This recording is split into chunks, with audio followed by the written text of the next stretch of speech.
it's Paul. In this clip I want to look at immature squamous cells. So squamous cells vary in maturity, and if you remember, the stratified squamous epithelium that occurs normally is about 20 cells deep, and there is an orderly growth, progression and maturation that occurs in this epithelium. Cells down on the bottom near the basement membrane divide, and then they migrate over a period of a couple of weeks or so up through this epithelium. They start off fairly small and immature with a relatively lesser amount of cytoplasm, so a higher NC ratio.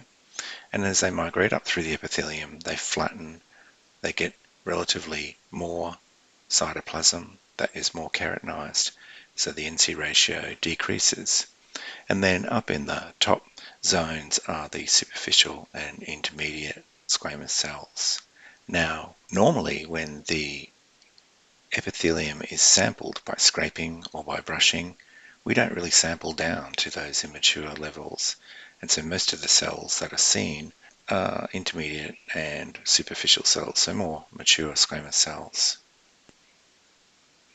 There are, however, two settings where immature squamous cells can be sampled. One is in an atrophic epithelium, and secondly, in areas of squamous metaplasia. Now, as I'll explain in detail in another clip, the maturation of the epithelium is under the control largely of steroid hormones. And in women who have a lower amount of circulating estrogen and progesterone, this epithelium doesn't mature to its full thickness.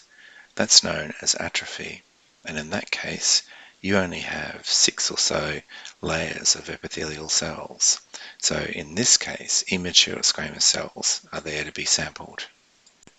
Now, the other setting where you can sample immature squamous cells is in areas of squamous metaplasia.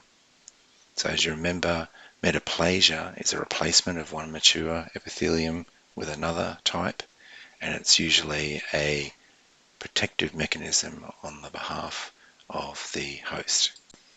In the cervix, we have squamous metaplasia, which is a replacement of the simple columnar epithelium with a stratified squamous epithelium.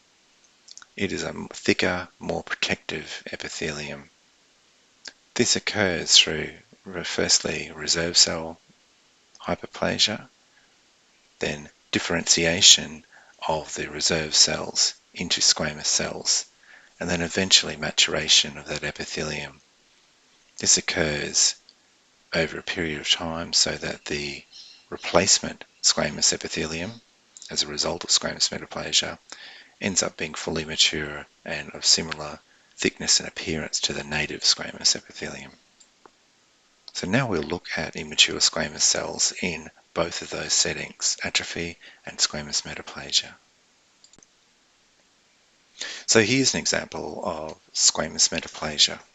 I know it's that because this woman is of reproductive age, and notice that they're present in a background of quite a lot of mature cells, intermediates and superficials.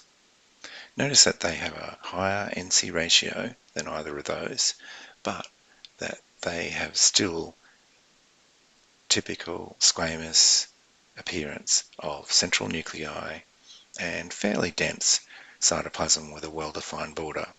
So the cytoplasm is slightly less dense, less plentiful, and the border on it is probably in many cells not as clear-cut as in, say, a superficial or an intermediate cell. Nuclei are still round, fine, even chromatin, and notice they're a little more active. By that I mean they have small nucleoli in many of the nuclei. The cytoplasm also is not arangiophilic, so it's less keratinized. These cells are more metabolically active than the mature squamous cells. Notice also that they're more cohesive, so they're not single cells, but they're forming like a bit of a loose sheet here, and sometimes you can get quite large groupings of cells, even ones that look like a puppy.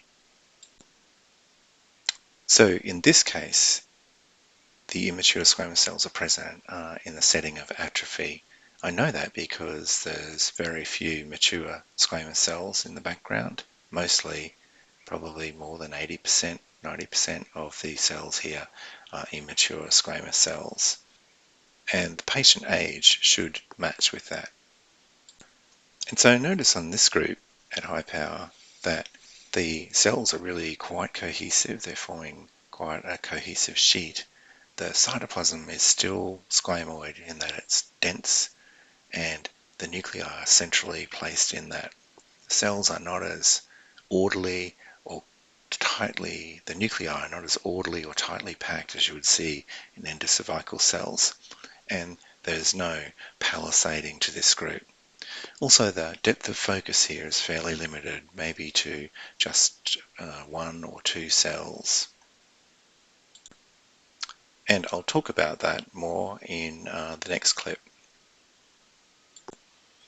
Another nice benign feature here is that there's good polarity, and by that I mean the cells are put together in a kind of orderly fashion, and the nuclei, where they're oval in shape, have a long axis pretty much pointing in the same direction. Sometimes it swirls a little, but generally they're like a well-behaved school of fish. So in summary, we see immature squamous cells in two settings, one in women with an atrophic epithelium, where they are the predominant type of cell, and secondly, and probably most commonly in women of reproductive age, where they're just scattered amongst a predominantly mature pattern of superficial and intermediate cells. However, they demonstrate the same squamous characteristics as we've seen in the mature squamous cells. So a central nucleus with fine, even chromatin, homogeneous, fairly dense cytoplasm with a well-defined cell border, and they present as both single cells, sheets of cells, and more commonly than mature cells in large groups of cells as well.